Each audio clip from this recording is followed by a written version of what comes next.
श्री शिवाय नमस्तुभ्यम। हम सबको पता है कि कार्तिक मास का बहुत ही विशेष सा महीना चल रहा है और आ गया है वो दिन जिस दिन हमें कालेश्वर महादेव का ये उपाय करना है, जिससे आपकी बरसों पुरानी, बहुत पुरानी से पुरानी जो भी मनोकामना होगी वो सारी विशेष आपकी पूरी जरूर होंगी। और ये उपाय पूज्य गुरु जी की कथा से सुन के बहुत अच्छे से आपको समझाऊंगा कि वो कालेश्वर महादेव का जो उपाय है हमें कहाँ पे करना है, कैसे करना है, इन सभी की बात इस वीडियो में करेंगे। ठीक है ना। चलो सबसे पहले हम लोग बात करते हैं कि कैसे आप इस उपाय को करोगे।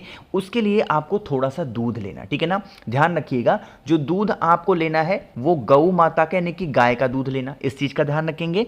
और दूध की मात्रा बहुत ज्यादा मत लेना, एक कटोरी से आधी कटोरी से भी कम थोड़ा सा आपको दूध लेना है, ठीक है ना। दूध ले लिया। दूध लेने के साथ में कालेश्वर महादेव का उपाय है तो हमें काला तिल भी लेना है। कार्तिक के महीने में 29 चीजों का बहुत महत्व होता है, इसीलिए आपको 29 काले तिल लेने होंगे। कितने काले तिल लोगे? 29 काले तिल, 29 काले तिल लेना। काले तिल के साथ में महादेव की एक सबसे प्रिय चीज है जिसका नाम है बेलपत्र। आपको एक बेलपत्र लेनी, ठीक है ना। क्या करना है, जो काला तिल आपने लिया है उस 29 काले तिल को इस बेलपत्र के बड़े पत्ते पे पहले रख देना, जैसे मैं रख रहा हूं आप भी रख देना। लेकिन जो दूध होगा अभी उस दूध को आप अपने पास रखेंगे और एक तांबे के लोटे में जल भरिएगा और पहुंचना सीधा महादेव के शिवलिंग के पास में। फेस रखना है उत्तर दिशा, नॉर्थ डायरेक्शन। तरीका समझेंगे। जो आपने काला तिल बेलपत्र के ऊपर रखा है उस बेलपत्र को काले तिल के साथ में अपने बाएं हाथ में यानी कि अपने लेफ्ट हैंड में पकड़ेंगे, है ना। और अपने दाहिने हाथ में राइट हैंड में जो दूध है उसे पकड़ेंगे, ठीक है ना।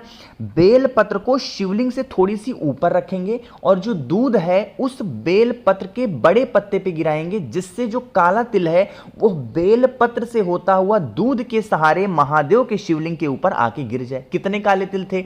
29 काले तिल। मेरी बात समझ में आ रही क्या? बेलपत्र को शिवलिंग से टच नहीं कराना, बेलपत्र को बाएं हाथ में उल्टे हाथ में पकड़ करके और अपने राइट हैंड से दाहिने हाथ से आपको क्या करना है, जो दूध होगा बेलपत्र के ऊपर गिराना, जिससे वो काला तिल जो है दूध के सहारे महादेव के शिवलिंग के ऊपर आके गिरे, है ना। इतनी बात समझ में आई। जब आप उस दूध को समर्पित कर रहे हो तो यहीं पे कालेश्वर महादेव का ध्यान करेंगे। किसका ध्यान करोगे? कालेश्वर महादेव का ध्यान करेंगे। जब ये सारी चीजें हो जाएं, जो आपके विशेष हैं, जो आपकी मनोकामना है, उसके लिए आपके पास में जो तांबे के लोटे में जल है वो महादेव के शिवलिंग के ऊपर जरूर समर्पित करेंगे, ठीक है ना। बहुत स्पेशल सा उपाय है, बहुत प्यारा सा उपाय है। अब यहां पर कुछ लोग कहेंगे भैया क्या यह उपाय हम सुबह करें या शाम को करें? तो देखो, महादेव का कोई भी उपाय अगर आप शाम को करते हो तो भी कोई दिक्कत नहीं है, सुबह करते हो तो भी कोई दिक्कत नहीं है। बस सच्ची मन, सच्ची श्रद्धा, सच्चे विश्वास के साथ करना, ठीक है ना। मेरी बात समझ में आई क्या? चलो, तो यहां पे पहले उपाय की बात कर ली। एक छोटा सा आप लोग को 10 सेकंड में एक छोटी सी बात आपको बतानी है, और वो बात यह है कि कल मैंने एक वीडियो आपको बताई थी जिसमें मैंने 2 कमलगट्टा और दीपक की बात बताई थी। तो कुछ ऐसे डाउट थे आप लोग के, 10 सेकंड में सिर्फ सॉल्व कर दूं आपके डाउट।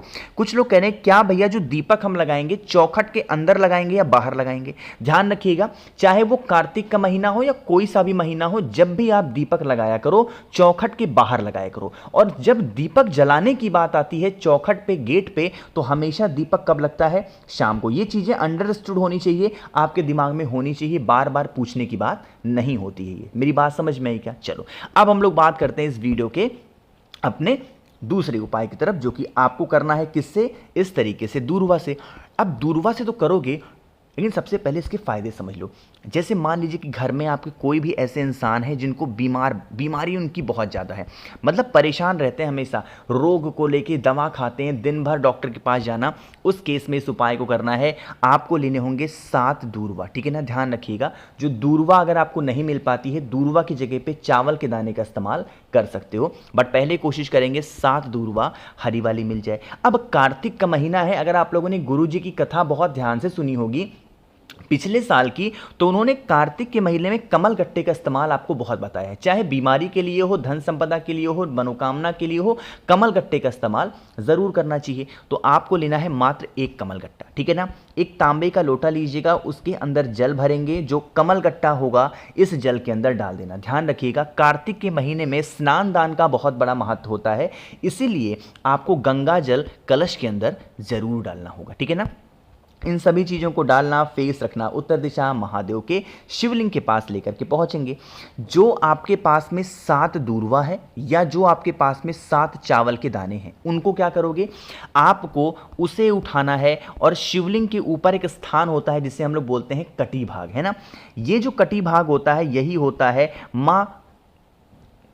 माता पार्वती का स्थान, जिसको हम लोग प्यार से हस्त कमल भी बोलते हैं। इसी स्थान पर 7 चावल का दाना या 7 दूर्वा समर्पित करना। यह समर्पित करने के बाद में जो कमल गट्टे का जल है, थोड़ा नियम समझेंगे, जो कमल गट्टे का जल है उसको अब आपको महादेव के शिवलिंग के ऊपर डायरेक्ट नहीं चढ़ाना है ना। क्या करना है, पहले आपको कमल गट्टे का जल यहाँ पे चावल के दाने या फिर जो दूर्वा चढ़ाया है यहाँ पे गोल गोल समर्पित करेंगे और फिर महादेव के शिवलिंग के ऊपर जल को चढ़ाएंगे। यह नियम दूर्वा के साथ में या चावल के दाने के साथ में रोग मुक्ति के लिए कुंदकेश्वर महादेव, फिर से बोल रहा हूं, नाम को एक बार नोट करिएगा, कुंदकेश्वर महादेव के नाम से जल को समर्पित करना। ठीक है ना, समझ में आई मेरी बात। तो आप इस उपाय को करेंगे। आगे बढ़ते हैं अब इस वीडियो के हम लोग अपने तीसरे उपाय की तरफ, और ये जो तीसरा उपाय है ये है कर्ज मुक्ति को लेके, यानी कि पैसों को लेके। भैया हमारे घर में पैसे नहीं टिकते हैं, माँ लक्ष्मी का वास हमारे घर में नहीं है, तो कार्तिक का जो महीना आता है उसमें धन संपदा का ये उपाय, कर्ज मुक्ति का ये उपाय आप सबको जरूर करना है। लेकिन कैसे करना है, क्या फायदे हैं, उसके लिए जल्दी से कर दीजिए वीडियो को लाइक। जितने मेरे भाई बहन आवाज मेरी पहली बार सुन रहे हैं, चैनल को जरूर सब्सक्राइब करना, ठीक है ना। देखो भाई समझने की कोशिश करते हैं। स्क्रीन पे आप सभी को दिख रहा होगा 2 चीज, है ना। एक तो आपको कपूर दिख रही है, एक तो आपको लौंग दिख रहा है। इस उपाय के लिए हमें कपूर की जरूरत बिल्कुल भी नहीं है, एक भी कपूर नहीं लेना। लेकिन हाँ, हमें धन संपदा के लिए, कर्ज मुक्ति के लिए 2 लौंग लेने। कितने? 2 लौंग। फिर एक तांबे का लोटा लेना, उस तांबे के लोटे में जल भरना अपने घर से। इसी जल के अंदर कार्तिक स्नान का महापर्व चल रहा है, तो आपको क्या करना है, थोड़ा सा गंगा जल डालेंगे। गंगा जल डालने के साथ में जो एक कमल गट्टा है आपके पास में, उस कमल गट्टे को भी डाल देना। और फिर आप इस कलश को उठाना और सीधा पहुंचेंगे 2 वृक्ष के नीचे। या तो आपके घर के आसपास पीपल का पेड़ हो या तो आपके घर के आसपास वट का पेड़ हो। पहली प्रायोरिटी किसको देंगे? वट वृक्ष की। आपके घर के आसपास बरगद का पेड़ होगा, वहां पे चले जाना। बहुत खोजने पे बरगद का पेड़ ना मिले तब जाकर के पीपल पेड़ के नीचे जाना, ठीक है ना। मान लीजिए कि आप कहां पे गए, वट वृक्ष के नीचे। मैंने आपको 2 लौंग दिखाया, देखो दोनों लौंग कलश के अंदर मत डालना, एक लौंग कलश के अंदर डालेंगे, एक अपने पास रखेंगे, है ना। जो एक अपने पास रखेंगे, जब बरगद पेड़ के नीचे पहुंचोगे तो उस लौंग का भोग लगाना। क्या करोगे? उस लौंग का भोग लगाओगे वट वृक्ष के नीचे। उपाय कहां पे कर रहे हैं? वट वृक्ष के नीचे। तो जो जल चढ़ाएंगे किसके नाम से चढ़ाएंगे? उसी लौंग के ऊपर जो आपने भोग लगाया है, वटकेश्वर महादेव। फिर से बोल रहा हूं, कौन से महादेव?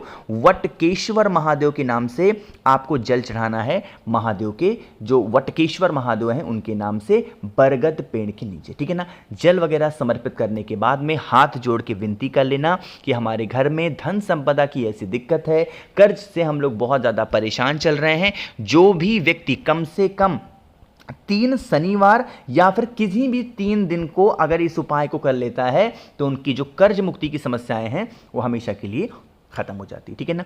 करके देखिएगा। हम लोगों ने यहाँ पे 3 उपाय की बात कर ली, एक आखिरी उपाय की हम लोग बात करने जा रहे हैं और यह उपाय होगा हरिहर महादेव का। किसका उपाय है ये? हरिहर महादेव का। अब कहोगे भैया इस उपाय के बेनिफिट क्या हैं, हम कैसे करेंगे? तो जैसे आपके घर में अगर कितना भी कष्ट होगा, वो कष्ट आपका धन को लेके, व्यापार को लेके, नौकरी को लेके, इज्जत को लेकर के, या फिर कोई भी ऐसी मनोकामना है उसको लेकर के है, तो आपको क्या करना है, लेना होगा 1 चुटकी हल्दी, है ना। मैंने आपको कल की वीडियो में जो 7 नियम बताए थे कार्तिक मास में, उसमें मैंने आपको एक नियम बताया था कि हमें कार्तिक के महीने में तुलसी माता की पूजन रोज करनी चाहिए, बताया था मैंने आपको ना। मान लो कि 1-2 दिन मिस भी हो जाता है, कोई दिक्कत नहीं है, 1 चुटकी हल्दी ले लेना।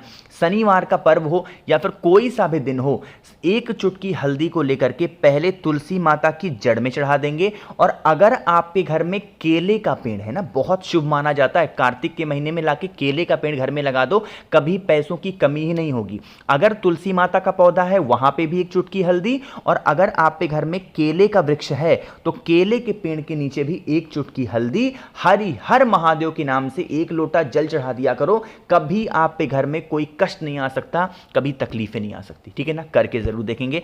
तो मैंने कोशिश की आप सभी को बहुत ही अच्छे से हर एक चीजों को समझाने की, वीडियो पसंद आई हो तो लाइक करिएगा। कुछ पूछना है नहीं समझ में नीचे कमेंट सेक्शन में पूछें, और मेरे जितने भी भाई बहन आवाज़ मेरी पहली बार सुन रहे हैं चैनल को ज़रूर सब्सक्राइब करेंगे। श्री शिवाय नमस्तुभ्यम।